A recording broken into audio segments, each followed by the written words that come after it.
அனைவருக்கும் புத்தாண்டு நல்வாழ்த்துக்கள் மற்றும் பொங்கல் நல்வாழ்த்துக்களை உரித்தாக்கிக் கொள்கிறேன். ரொம்ப அருமையான தலைப்பு கொடுத்துருக்கீங்க நடுவர் அவர்களே. அதுவும் இந்த தலைப்பு கொடுத்தது நம்மளோட இஸ்மத்தனா தான். நம்ம பொங்கலை ஒட்டி தலைப்பு வந்து வித்தியாசமா இருக்கணும் அப்படின்னு ரொம்ப அருமையா தலைப்பு கொடுத்தாங்க. பொங்கல்ல சிறந்தது சக்கரை பொங்கலா வெண்பொங்கலா? பொங்கல்ல சிறந்தது வெண்பொங்கலே என்ற அணியின் சார்பாக நான் பேசுறோம். எனக்கு முன்னாடி பேசிட்டு போன அருமைக்குரிய சகோதரி சொன்னாங்க, வெண்பொங்கல் சாப்பிட்டுட்டு தூங்குறாங்க, வெண்பொங்கல் அப்படின்றது போஸ்டர் மாதிரி இருக்கும். ஏமா நீங்க ஒவ்வொருவரும் கிண்டதை பொறுத்துதான் இருக்கு. இப்போ நீங்க எடுத்துக்கிட்ட மாதிரி சக்கரை பொங்கலா இருக்கட்டும், வெண்பொங்கலா இருக்கட்டும், அவரவர் கையில தான் இருக்கு அந்த பொங்கல் போஸ்டரா இருக்கு. இவங்களோட அந்த சக்கரை பொங்கலை பார்த்திருக்கீங்களா? அது அல்வா மாதிரி இருக்கும். அது ஆக்சுவலா பொங்கல் மாதிரியே இருக்காது.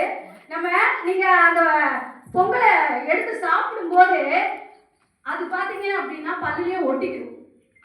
எங்களோட வெண்பொங்கல் அப்படின்றது எப்படி அப்படின்னா, நாங்க சமைக்கக்கூடிய வெண்பொங்கல் எங்களுக்கு எப்பவுமே இதயத்துக்கு இதமாவும் மனசுக்கு பதமாவும் இருக்கக்கூடியதாங்க எங்களோட வெண்பொங்கல்.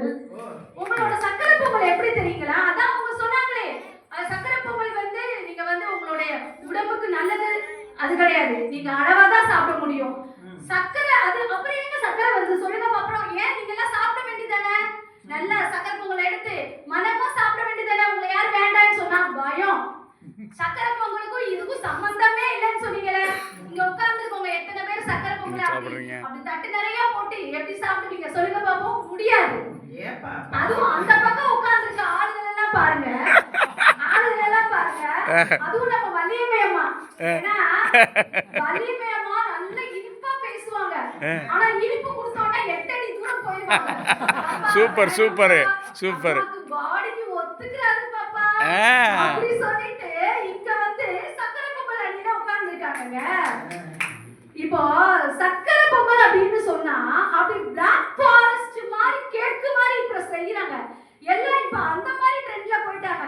இத சாப்பிட்டா நம்ம பல்லுக்கு மட்டும் இல்லைங்க, நாக்குக்கும் சரி நம்மளோட உடம்புக்கும் சரி அவ்வளவு பிரச்சனை இருக்கு நடுவர்களே. பொங்கல் எப்படிதான் ரசிச்சு ருசிச்சு சாப்பிடும் அப்படின்னு சொல்லிட்டு அப்படி ஒரு வாய் எடுத்து போடும்போது கடக்குன்னு ஒரு சவுண்ட் கேட்கும். என்னன்னு பாத்தீங்கன்னா வெள்ளை கட்டிங்க, அது கரைஞ்சிருக்காது நடுவர்களே.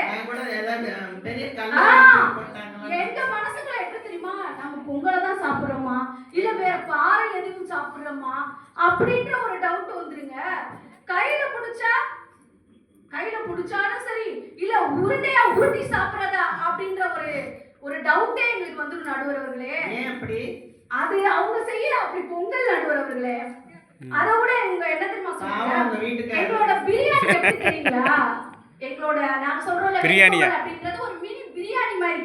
நீங்க ஹோட்டலுக்கு போங்களேன், ஹோட்டலுக்கு போனா அப்படி பார்க்கும்போது இட்லி பூரி தோசை எல்லாமே இருக்கும். அதோட சேர்ந்து எங்க வெண்பொங்கலும் இடம்பெற்று இருக்குமா இல்லையா? ஆனா உங்களோட சக்கரை பொங்கல் இருக்கா? ஏன் தெரியுங்களா? அது வர வீட்டு சாப்பாடு மாதிரி இருக்கணும், நல்லாவும் இருக்கணும்.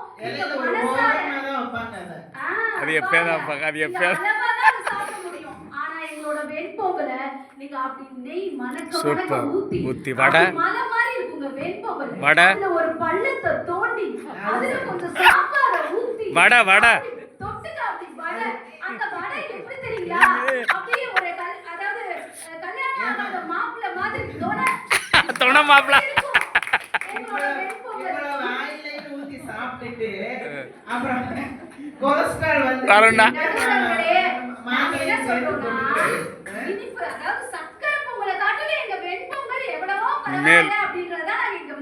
சூப்பர். எது பரவாயில்லன்னு நீங்க பேச வந்திருக்கீங்க அப்படியா நடுவர்களே? எதை பார்த்தாலும் சரி நம்ம உடம்புக்கு ஆரோக்கியம் எது அப்படிதான் பார்க்கணும். நம்ம பொங்கல் செய்யும் போது அதுல மிளகு இஞ்சி இதெல்லாம் போடுறோமா இல்லையா? அதெல்லாம் எதுக்கு? உடல் நல்ல ஆரோக்கியத்துக்காக தானே. ஏன் அதெல்லாம் சப்போர்ட்டுக்கு சேர்க்கிறீங்க? அது சேர்த்தாதான் நடுவர்களே எல்லாமே அப்படியே அறுசுவை இருக்கணுமா இல்லையா? வெறும் ஒரு சுவையோட போயிடக்கூடாது. அந்த இனிப்புன்ற ஒரு சுவையோட போகாம அறுசுவை கலந்துருக்கதான் எங்க வெண்பொங்கல் நடுவர்களே. வெண்பொங்கல் இனிக்குமா? எப்படிங்க? வெண்பொங்கல் இனிப்பா செய்யற ஒரே ஆள் நீங்களா தான் இருப்பீங்க. நான் தான் சொல்லிட்டேன், இனிப்புதான் முதல் சுவை. அதாவது அறுசுவைனா நம்ம நடுவர் அம்மா வந்து கொஞ்சம் அந்த பக்கத்துல உட்கார்ந்து அவங்க டாக்டர் பண்ணிட்டே இருக்காங்க. அதனால ஆமா ரெண்டு அதனால பக்கம் நான் பேசிதான் இருந்தேன். ஏன்னா நான் நடுவுல உட்கார்ந்து சில பேர் வீட்ல பொங்கல் செய்வாங்க. அதுல இனிப்பு எவ்வளவு இருக்கும், சர்க்கரை எந்த அளவுக்கு இருக்கும், ஒரு செகண்ட்ல பாத்தீங்க அப்படின்னா கண்ணுல இருந்து, ஏன்னா சர்க்கரை அதிகமாயிடுச்சுன்னு வச்சுக்கோங்க, கண்ணுல இருந்து அப்படி தேனா கொட்டும். அதோட சுத்தி பாத்தீங்கன்னா எறும்பே மொச்சு போற அளவுக்கு தான் உங்களோட சக்கரை பொங்கல் இருக்கு. ஆனா எங்களோட அளவுக்கு போய் சாப்பிட்டீங்கன்னா அப்படிதான் கண்ணுல இருந்து கூட அப்படி தேன் கொட்டும். அதை விட இன்னொரு விஷயம் நான் சொல்றேன், பிரசாதம் மாதிரி அப்படிதான் பொங்கலை சாப்பிட முடியும்.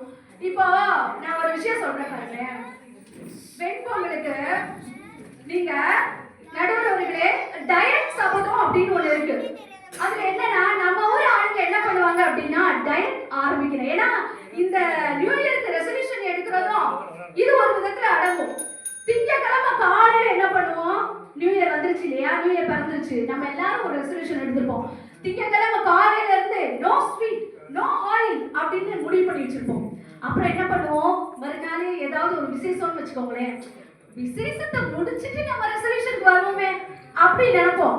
எல்லாம் இருக்கிற எல்லாத்தையும் சாப்பிட்டு முடிச்சுட்டு திங்கக்கிழமை மதியத்துக்கு மேல அப்புறமேட்டு என்ன பண்ணுவோம், அது எப்படி ஒரு கல்யாண வீட்டுக்கு போயிட்டு எல்லாத்தையும் சாப்பிடாம வரதுன்னு எல்லாத்தையும் சாப்பிட்டுட்டு செவ்வாய்க்கிழமை நேற்று தானப்பா பிரியாணி சாப்பிட்டுட்டோம், இன்னைக்கு முடிச்சு நாளைக்கு வருவோம். இப்படி அந்த பொங்கல் என்பது இந்த மாதிரி ரெசல்யூஷனையே காப்பாற்ற முடியாத அளவுக்கு இருக்கும். ஆனா எங்க வெண்பொங்கல் தாங்க என்றென்றைக்கும் உங்க உடம்புக்கும் சரி மனதுக்கும் சரி இனிமை பயக்கும் என்று கூறி நல்ல